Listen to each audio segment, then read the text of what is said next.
Dükkanda işləyirsən, bir şey satırsan, görürsən bir nəfər uşağının əlindən tutub gəlir, baxır, ala bilmir. Hiss edirsən ki, baxır, ala bilmir. Hani belə müsəlmanlar ki, çıxarda deyir ki, bunu ehsan elədim sənə, götür, pulu da lazım deyil. Elə bilir, ziyan eləyəcək, valla neçə qatını Allah yetirəcək. Amma ondan bundan əsirgəməklə elə bir yerə sərf eləyəcəksən ki, axırda ziyan sənin olacaq. Müsəlmançılıq belə şeylərdir, yoxsa elə namaz qılıb, dua oxuyub, oruç tutmaqdır. İmam Allahdan bunu istəyir ki, mən insanlara faydalı olum, cəmaatın dərdinə dərman eləyim.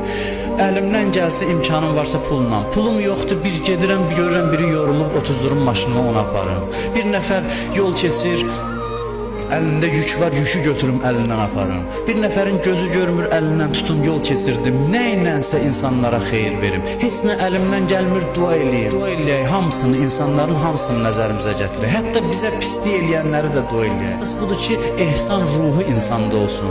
Nə verəcəksən, verməyəcəksən mühümdür. İmkanın var, çox ver, əlbəttə. Mühüm budur, nə verəcəksən. Mühüm budur ki, bu ruhiyyə səndə olsun ki, mən insanlara fayda çatdırım, xeyir çatdırım. Bunu inandırım sizə ki, insanlardan çox mənim özümə xeyri var. Mənim özümə xeyri var. Bu ruhiyyədə olan insan Allaha yaxın insandır.